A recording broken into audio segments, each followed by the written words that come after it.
Ankafaliana no iarahana aminao indreto anatin'ny fampahalalam-baovao amin'izao takariva izao manatitra ny araba tompoko lahy sy tompoko vavy. Isan'ny isongadina ao anatin'ny vaovao antsika ary moa ny tontolon'ny politika ao anatin'ny sehatry ny fifidianana sy ny fampelezan-kevitra ihany koa. Isan'ny isongadina ao indrindra ary moa ny mikasika ny akon'ny fivoriana izay tanterahana tetsy amin'ny lapany Mahazo Arivo omaly voatazona ary tanterahana amin'ny zoma faha 20 ny volana oktobra izao ny fifidianana filoham-pirenena fiodinana voalohany. Antoko politika efatra amin'ireo 3 nandray anjara ihany kosa no manana ny kanty amin'ny banky ary manana fandraisana antsoratra ny fitantanana ka mampanasarotra ho an'ny samifina ny fanaraha-maso ny fampiasam-bola ireo kandida.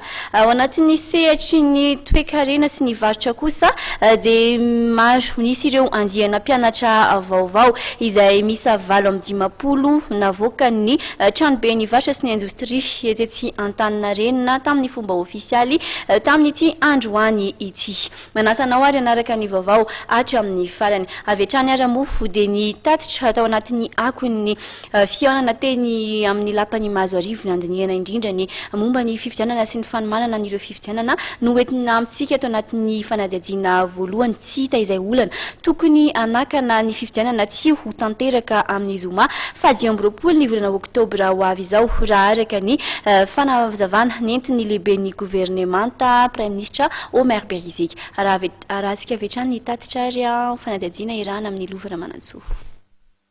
Nanamafy ny Prime Ministre lehiben'ny gouvernemanta Andriamatoa Omer Berizika omaly fa efa tongotra mbiandakana ny malagasy ary tsy misy ny olana tokony hisakana ny firisona amin'ny fifidianana filoham-pirenena izay ho tanterahana amin'ny 20 oktobra ho avy izao. Nisy tokoa ny fivoriana ny arahan'ny Prime Ministre sy ireo ho mpiara-piominantoka ara-bola sy ara-teknika ary ireo mpikambanao anivon'ny gouvernemanta omaly teny amin'ny lapam-panjakany ny Mahazo Arivo mikasika izay. Be ny tsao izay ahelin'ny mpanely tsao izay efa fantatsika ihany fa miteraka savorivory ao anatin'ny sain'ny vahoaka indrindra ireo vahoaka manana zo ifidy izay tenenina indraindray fa hoe tsy isy ny fifidianana satria mbola tsy voniny zao mbola misy zavatra andrasana tsy mety tonga lainga afafy fotsiny reny fa rehefa nivory zay androany niaraka tamin'irety mpiara-mombonantoka amintsika dia samy nanazavany teto fa tsy misy sakana tsony ny ahafahantsika manatanteraka ny fifidianana amin'ny 20 oktobra ho avy izao. Koa dia eto mampitony ny sain'ny malagasy tsirairay fa samy miezaka anatanteraka ny adidiny amin'izay tandrify azy avy ny tompona andraikitra isa-tsokajy izay tonga teto. Ny fitaovana entina anatanterahana an'izany fifidianana zany efa eo.